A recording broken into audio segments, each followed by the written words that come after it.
ওঠো, উঠে পড়ো। দেখো নান্টু, এখানে কান্নাকাটি করার কিছু নেই। আসলে আমার দিকটাও তো আমাকে একটু দেখতে হবে। আর তুমি তো সবই খুব ভালো করেই জানো, এখন আমার ব্যবসাটা একটু ডাউন চলছে। তাই এই মুহূর্তে এত কর্মচারী দিয়ে কাজ করানো আমার দ্বারা সম্ভব হচ্ছে না।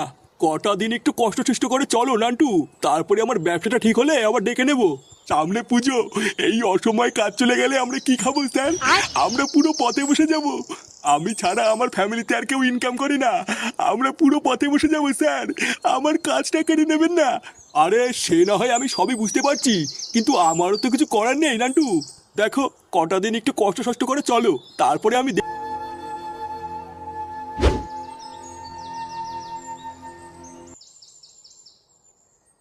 ও ঠাকুমা, দাদু আইতে। হ্যাঁ গো, তুমি এত তাড়াতাড়ি চলে আসলে কেন? কাজে যাওনি? আর কাজ গোগিন্নি, কাজ থাকলে তো কাজে যাবো। এইসব কি উল্টো পাল্টা কথা বলছো তুমি? কাজ থাকলে যাবা মানে? হ্যাঁ গোগিন্নি, আমার কাজটা আর নেই, আমাকে কাজ থেকে বের করে দিয়েছে। উমা, এইসব কি অলক্ষণী কথা বলছো তুমি? তোমাকে কাজ থেকে বের করে দিয়েছে মানে?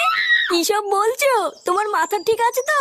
হ্যাঁ গোগিন্নি, আমার মাথা শরীর সবই ঠিক আছে।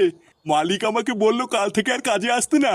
সে কি গো, তাহলে কাল থেকে সংসার কি করে চলবে?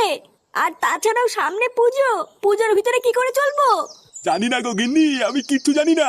আমার মাথায় কিচ্ছু ঢুকছে না। আমি পাগল হয়ে যাব, আমি পাগল হয়ে যাবো গিন্নি। দাদু, তুমি পাগল চোদা হয়ে যাবা।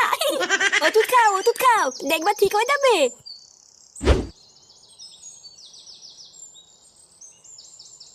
আরে কি ব্যাপার ফুটো, হঠাৎ এদিকে? এই লেওরা আসলাম একটু ঘুরতে ঘুরতে, তাই ভাবলাম এইদিকেই যখন যাচ্ছি, যাওয়ার সময় এক বোতল মাল নিয়ে যাই। বাহ, ভালো করেছে ফুটো, মাঝে মধ্যে এইদিকেও একটু আসবা। হ্যাঁ মারা, তা তো আসবোই।